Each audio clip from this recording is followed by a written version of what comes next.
Should I? No. We should go. We should wait for a go. Okay.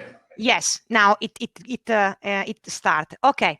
So good afternoon, everyone, and welcome to this symposium entitled "Parallel Computing and Quantum Devices."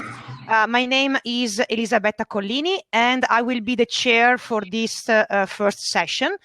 Since this is the opening session of the whole symposium, I would like to spend a few words about the symposium and just give a few technical notes for the participants. So this symposium is meant to be the concluding final event of the FET Open European Project COPAC. The aim of COPAC was to build coherent optical parallel computing schemes by ultra-fast laser addressing of quantum dot materials.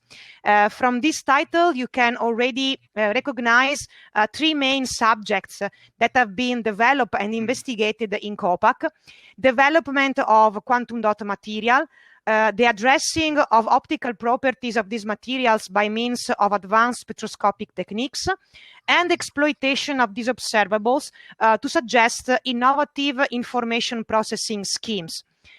Looking at the program of this symposium, you can recognize the attention towards these three main subjects also in the titles of the talks of our speakers.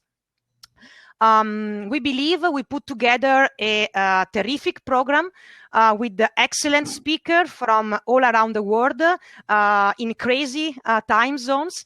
All our speakers are recognized leaders in their field, so we expect to have stimulating and extremely interesting discussion in this symposium. Before starting, a few technical notes. The symposium is organized so that each speaker has his own virtual room, and the room will close at the time set for the end of the talk.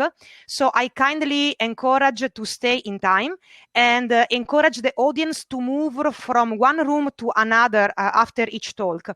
There will be a 5-minute break to allow people to move between rooms and to set the technical details. The questions can be made only by posting them on the public chat, and then me and Manu will take care of reporting this question to the speaker so he can actually answer. Since there is this independent room organization, as a chair, I need to be very strict with times. I apologize in advance if I will have to stop the discussion at some point. But in any case, please remember your questions for the speaker. There will be time during the round table or later to discuss more and ask more questions.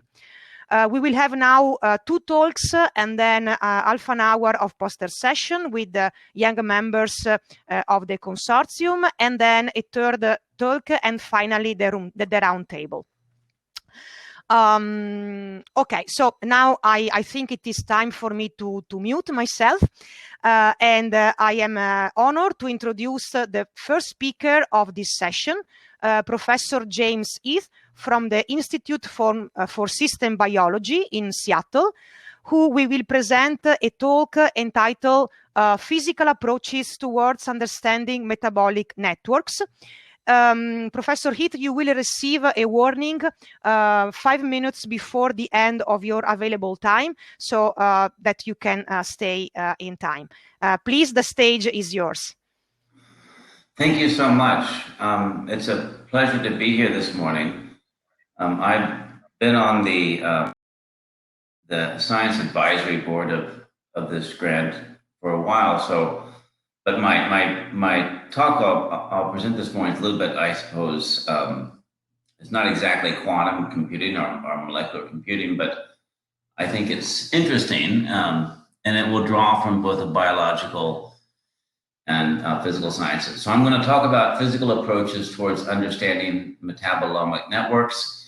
And there's several folks who have been involved in this. Principally, I want to acknowledge Yapeng Su and Jahoon Lee, but also Professor Lu Wei from Caltech, my former colleague, Minju Wei. We do many things with Rafi, and this is no exception. Jejun Du and Phil Greenberg, a recent collaborator from the Hutch Cancer Center here in Seattle. Okay, so this area of interest started several years ago when I became interested in this type of molecular medical imaging called FDG PET and what it told you. And this is largely because of a joint friend that Rafi and I have, Michael Phelps. Francois knows Michael as well. And Mike is the inventor of the PET scanner. And so what you're seeing here is a PET scan of a patient who has lots and lots of metastatic tumors. And the reason they're lighting up is because these tumors have an elevated glucose consumption.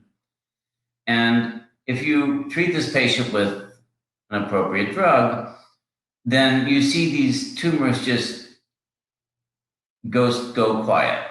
And so the implication, if you think about, well, what's going on? Well, the FDG, which is the radio-labeled probe that these tumors are these patients treated with, lights the radioactivity from that probe lights these tumors up, implying that these tumors are using a lot of glucose. They're burning a lot of energy. That's what tumors do, they grow. And so the drug must be just shutting the tumors down. That's the picture. And so this has always been an intriguing picture to me because you don't really know if it's shutting the tumors down. All you know for sure is that the glucose uptake is repressed. And then on top of that, much of my lab's work over the past decade or so has been focused on developing new single cell methods. And here you've got a bulk assay that's very impressive, but what's happened at the single cell level? And so I'll walk through a couple of techniques that we've done to try to address single cell metabolism. And in a quantitative way that, where we really know what the metabolite is, and it's not an easy thing to do. But the first technology we developed was this microchip technology, where basically this is it's a brute force. It's a PET scanner on a chip, and so there's a beta particle imaging camera here, and this microchip sits right on top of that. And you can isolate single cells in these traps. And if you treat them at the FDG, you can look at the rate of glucose uptake in the same way you do look at the glucose uptake in this mouse. And if we look at exactly the same tumor cells that are put into this mouse, treated with exactly the same drug, so when you treat this mouse, you see that the FDG, the glucose uptake, goes down by about 40% after a day. And when you do it on this microchip, of course, you can look at the kinetics, and you find that in a day, in fact, you have also gone down about 40%, but it's actually interesting kinetics. When you look at, this is looking at 40 cells per chamber, this is single cells per chamber. And so clearly it's a different story. All right, so this was the first technology we developed. The second technology we developed was really designed to look at several metabolites as well as proteins. And the trick there was that, so metabolites are small molecules, and proteins obviously are big molecules. And proteins, you have antibodies you can capture. With metabolites, you have to have other assays. Antibodies typically aren't good at small molecules. You have to have competition assays, FRET assays, what have you. But if you can design an assay for capturing and then optically detecting a metabolite on a surface, then you can integrate that assay with right adjacent to it on these little barcode type structure here, one for looking at a protein, et cetera. And then you can make this miniaturized. And so that one cell can go in a little, say, 1 nanoliter volume, and this barcode here is printed in that volume, and then you can look at as many as 100 different analytes from a single cell that way.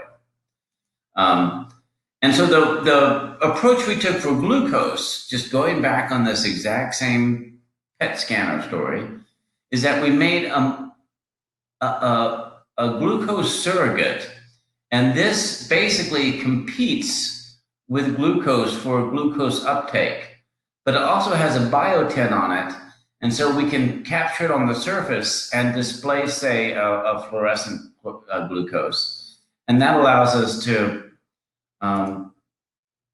in this little cartoon here, to do a FRET tape-based assay for looking at the amount of glucose. And it turns out it works great from a single cell. You can quantify the amount of glucose uptake. And, and I'll show you, and then we came up with another assay that allows us to do glutamine. And you look at these probes, they don't really look that much like glutamine, but the way you know they compete with glutamine is that you actually look for them competing with the same receptor. You do a competition assay with actual glutamine. There's a lot of controls you do. And then you can go through and do several metabolites that way. And so when we do that, so this is now that same experiment, those same cancer cells, we're treating them with this targeted inhibitor that will reduce glucose uptake. And if you look at the glucose, now this is a log scale here, but in fact, it's the glucose after getting treated with this drug is in fact knocked down by about 40% or so. But now we've got 5 metabolites where we developed a number of assays we're looking at simultaneously. And the reason why we developed this panel is because it allowed us to look at this metabolic network, which is really energy consumption in the cells. And so this is basically the glycolysis pathway, and this is what's called the TCA cycle. And what we find here is very striking, is that I'm not going to walk through all the data here, but if you look, for example, at glutamine, so glutamine has gone up, and that just means that glutamine is coming in and feeding the TCA cycle. So it's the opposite of what you think is happening. You're feeding the cancer cells this drug, and even though glucose uptake is shut down, the actual energy production of these cells, the actual metabolic activity of these cells is actually cranked up. And basically what's happened is that these cells have undergoing a stress response, and eventually they'll develop resistance. That's another story for another day. But the point being is that once you can actually resolve all of this stuff at the single cell level, you actually get some pretty, I think, profound insights. And so that was an approach that we, I think we published the last paper on that probably 2 years ago, where, after making a lot of these metabolic probes, integrating them with proteins, doing a lot of assays from single cells, we did get a powerful insight, and that's that these drugs were maybe knocking glucose uptake down, but they weren't shutting down the metabolism of these cells. In fact, they were, the cells became actually more metabolically active. But each metabolite's a tremendous amount of work to do this. And it isn't clear how they scale. I said you can go to 100 measurements. That's would be very, very tough to do, but you could do it. But how do you go to there's thousands and thousands of metabolites. How do you actually begin to capture those? And so there's 2 alternative approaches that are emerging. And one is a complementary method that may not scale to thousands, but it actually has lots of capacity. That's Raman spectrum microscopy. And then I'm going to talk mostly about this. I'll just mention Raman a little bit. So in Raman, this is work, we published 2 papers in the past year with Professor Lu Wei at Caltech. So Raman, I think all of us are familiar with Raman spectroscopy. It has really evolved in the past decade, so that one can take a Raman spectrum of this, say this many cells here, maybe even larger, at almost video rate, meaning these can be live cells undergoing some transformation, and you can actually watch it in real time using Raman spectroscopy. And in other words, I've got these various chemical fingerprints here that I can put into these cells. So now when I had the previous labels to that way to capture glucose, that was my label, I can just label glucose with the deuterium or something like that and give it a unique Raman signal. Or I can just look at unsaturated lipids, proteins, look at what's naturally there. And in fact, that's what this is. And just say, look at the lipid protein ratio as it changes over time, for example.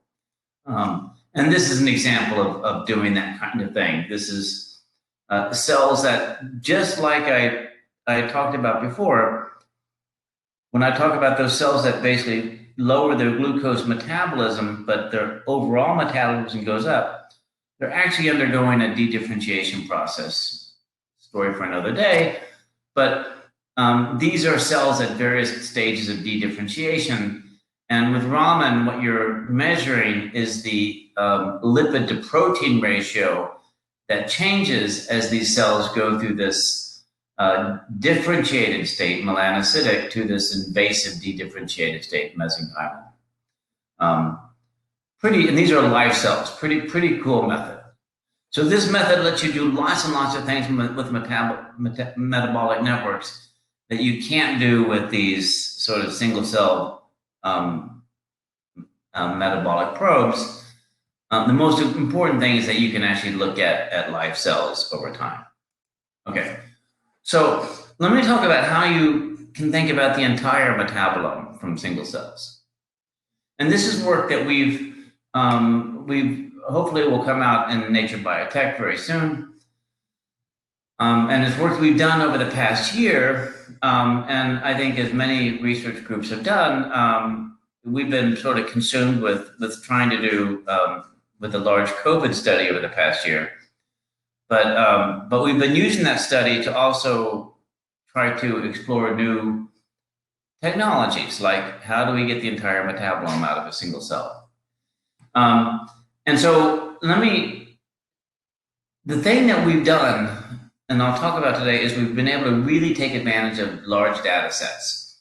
So we have about 200 patients for which we have 3 blood draws from. And on these 3 blood draws, we do single cell RNA-seq, we do plasma proteomics, we do plasma metabolomics, we do single cell proteomics. Basically, we have this massive data set, and then we have all these clinical measurements. So this is just a summary. This is the data set we have. Single cell RNA-seq, about 400 patient blood draws that I'll talk about here. We have 1,050 plasma metabolites. 500 or so plasma proteins. Okay, so how can we integrate all of this data to identify that level of the metabolome, these 1,000 or so metabolites from single cells?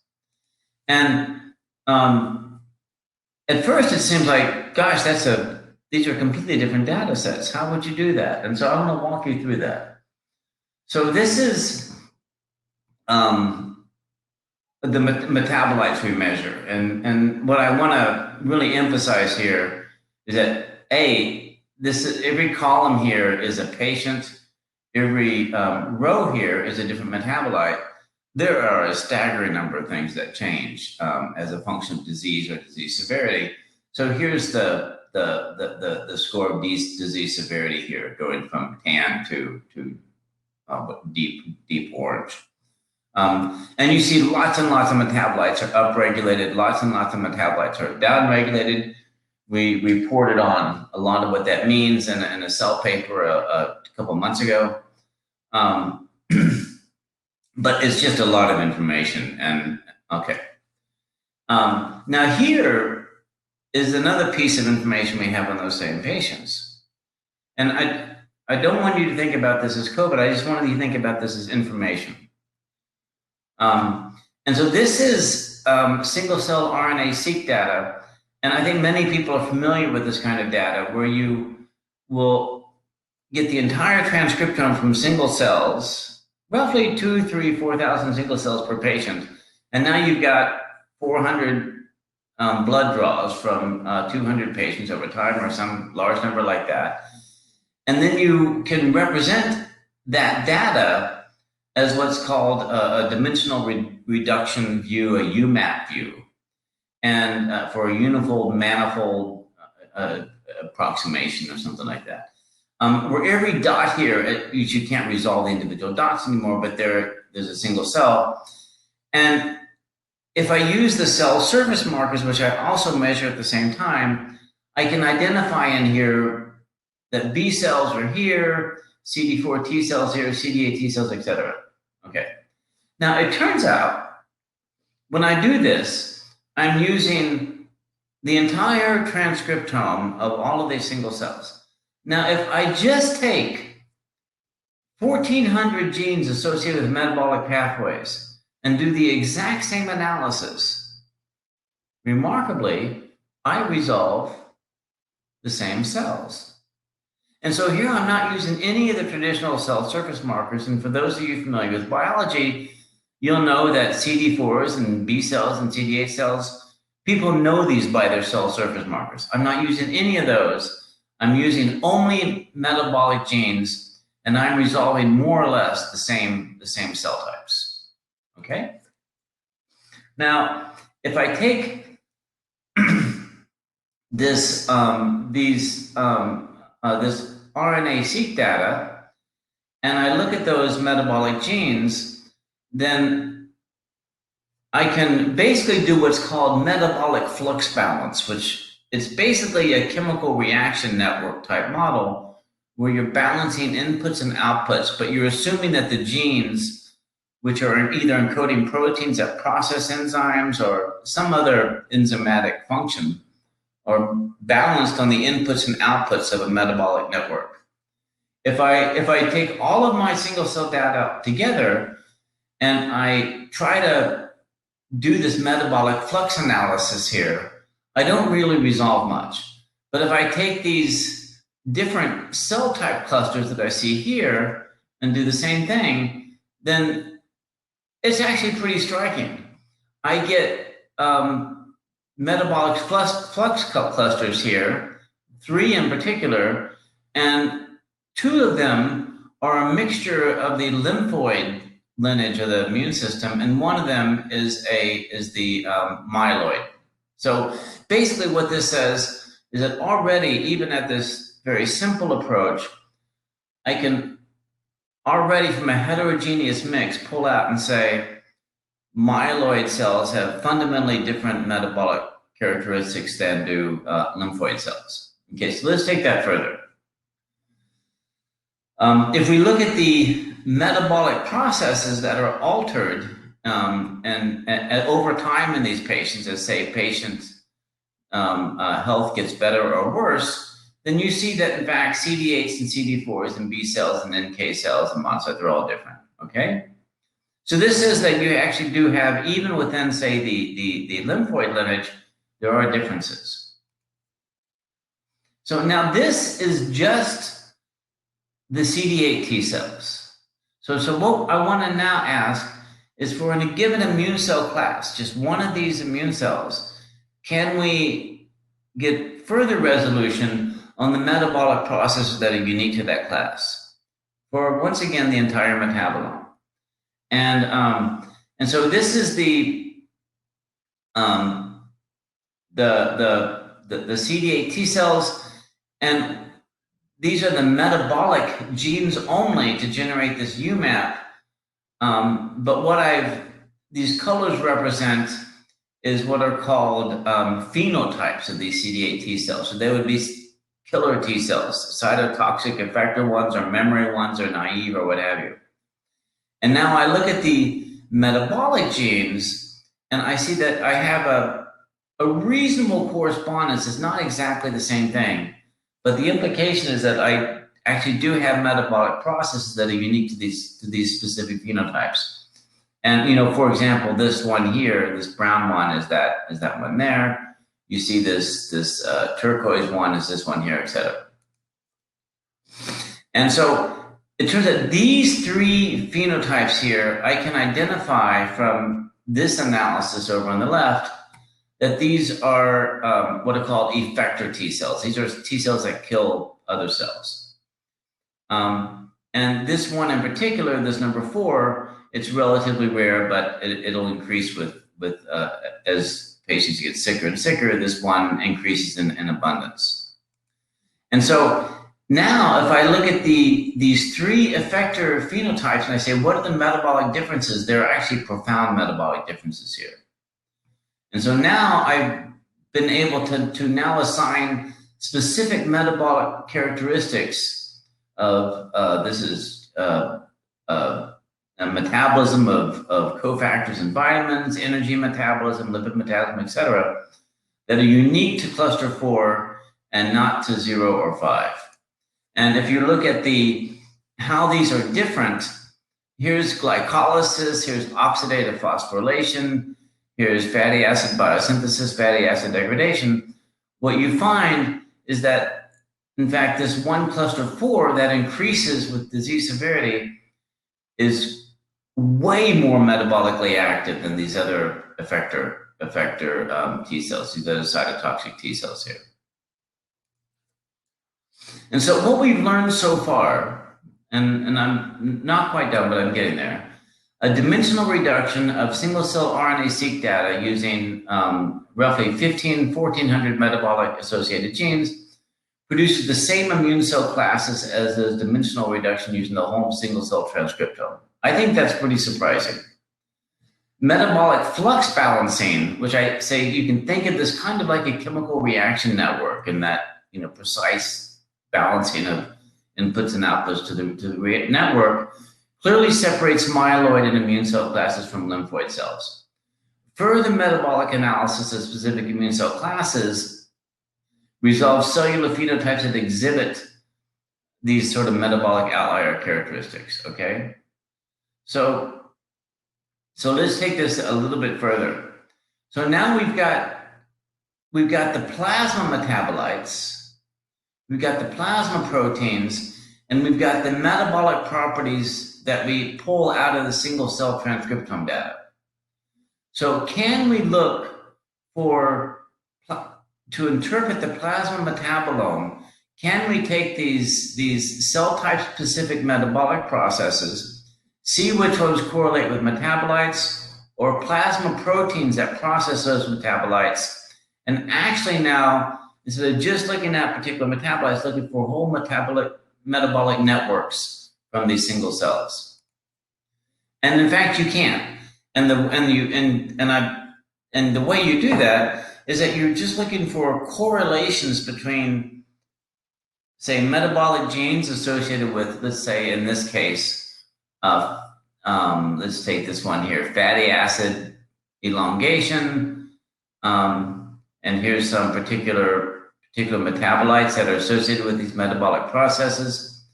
And then you're looking for the enzymes that process those fatty acids, and then you're looking for the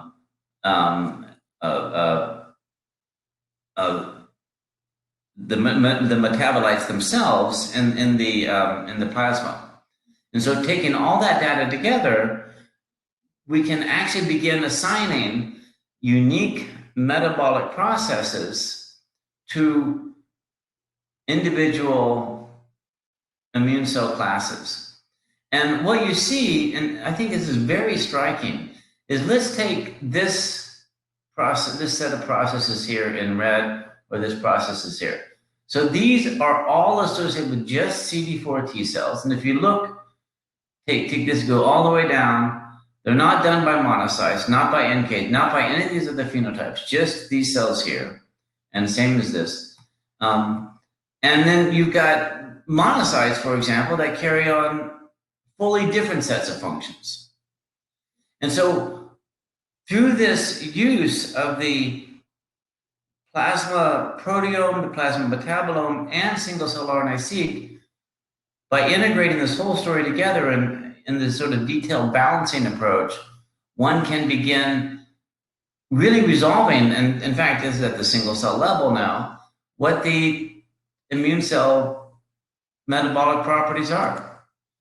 And so what does all this mean? What are we learning here? So if I just take the metabolites alone and I do a clustering, then I resolve two different clusters. And one of them is basically mild disease and the other is moderate or severe disease.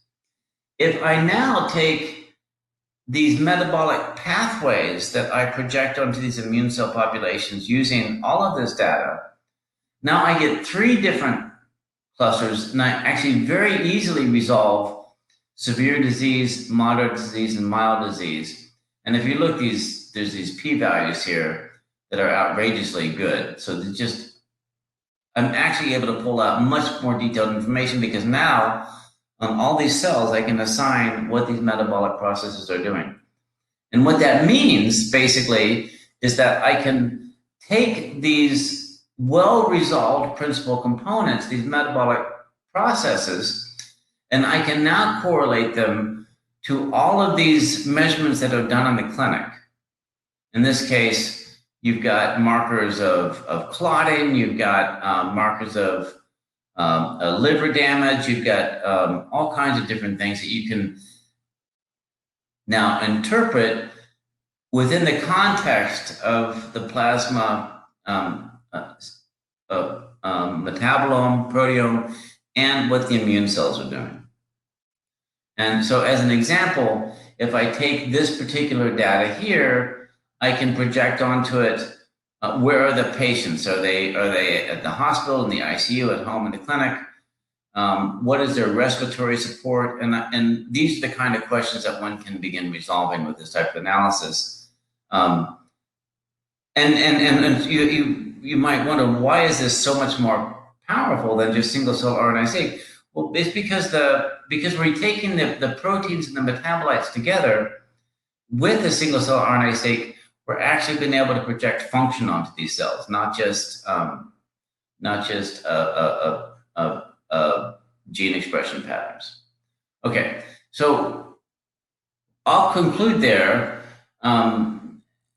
So my goal was to tell you about how do you extract metabolic networks using physical methods, and in fact, and what I meant with metabolic networks from single cells. You can absolutely do that, and you do it using single cell RNA-seq, integrated that with measurements of proteins and metabolites from the environment. And when you do that, you get an extremely high resolution interpretation of plasma metabolites.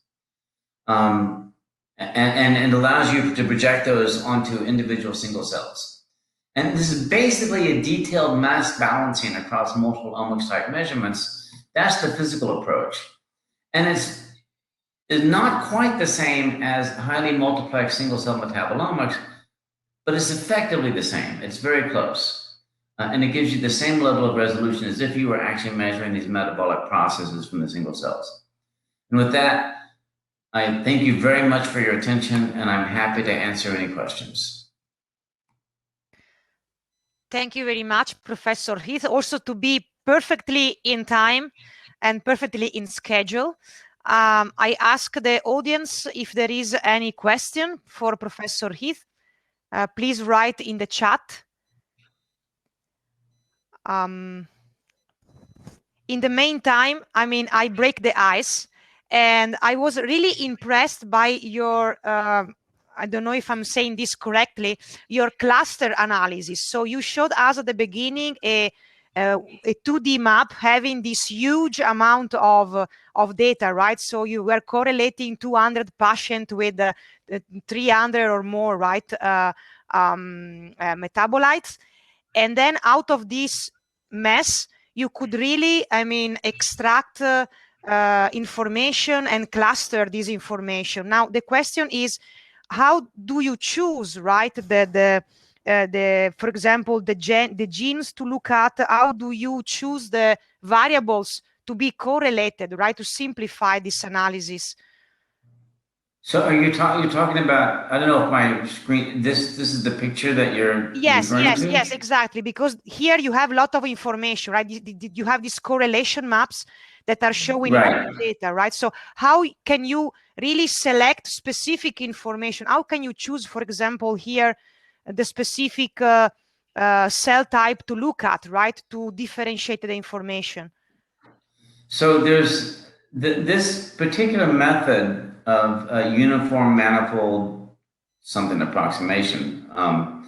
What it does is, I think most people are familiar with principal component analysis. Okay, so you're kind of doing principal component analysis, but you're looking at the top 20 principal components, not just the top two, and you're projecting them onto this two-dimensional space. And initially, that's all you do. But then on top of that, I can, when I've done this measurement of these immune cells, so from each cell, I'm getting the entire transcriptome, which is what, 20,000, genes or some big number like that. I'm also measuring 200 proteins at the same time because I have barcoded antibodies that I'm reading out when I do the gene expression.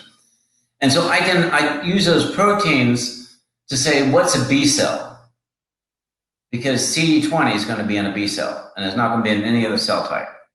And so and then if I look at a CD8 T cell, well, by definition, it has CD8 on its surface and it has CD3 as well. So that's what's going to make these green ones. So this is basically just the transcriptome, but then I can go back and color code it with those proteins to identify exactly what these cell phenotypes are.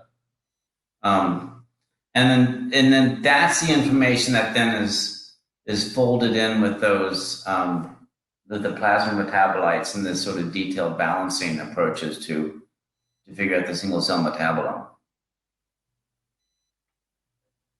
Thanks. And this kind of analysis can also be applied, for example, to the Raman spectroscopy you were mentioning as alternative tool, right, to study this kind of. Yeah, and in fact, we took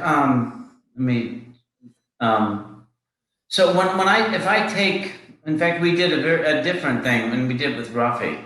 So when you look at these Raman spectra here of these different cell types, and that's the Raman spectra. The Raman spectra actually looks pretty similar from cell type to cell type, as you would imagine, because they both have same proteins and what have you. Okay, but we actually used information theory in this case to parse out what was the dominant covariance between the different spectra. And when we did that, you get a Raman spectra that's actually unique to every single one of these cell types. You can deconvolve what looks like a very similar spectra and get very unique spectra.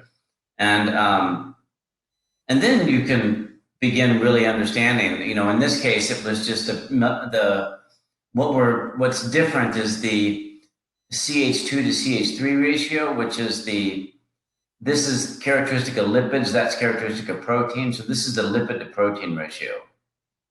But you can look at all kinds of other aspects that separate these cells as well. This is very interesting. I mean, this is a very good example of how you can use, physics methodology, right, to study subject and topics from completely different, right? I wouldn't imagine to apply this kind of methodology to this peculiar, right, Raman spectra of cells. So yeah, I think it's actually very, I agree, it's very striking. Yeah. Thank you very much. Is there any other question from the audience? Oh, let me. My question is also about correlation between single cells. Yes. I mean the response of one type of cells to another one. So that, in fact, there is a way to do that with this type of analysis. I didn't talk about that, but it turns out if I do this single cell analysis, so I look at, say, this single cell RNA-seq data, and I look at proteins that are specifically signaling proteins. meaning that they're soluble factors, soluble molecules that one immune cell uses to communicate to another immune cell. Well, I can look at the activity of those by looking at the generation of those secreted proteins in, say, one class of cells, and the generation of the receptor ligands for those proteins on another class of cells. And then you can put together a similar network of how these cells communicate. Now, you're only doing it, I would say that's you're inferring when you look at the gene expression that it actually makes the protein in those cells.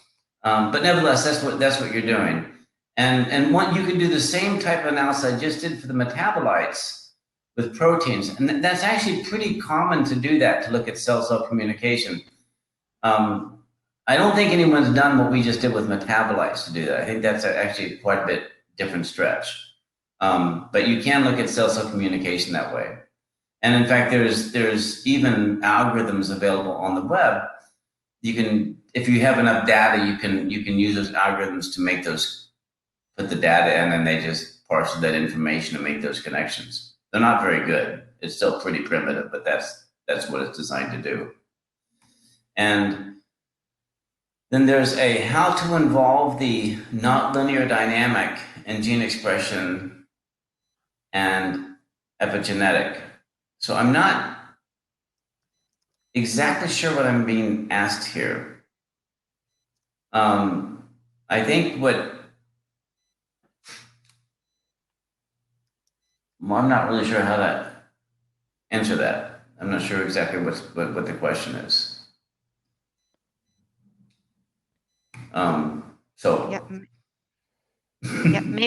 Maybe the person which I cannot read the name is SC can argument better the question for our speaker.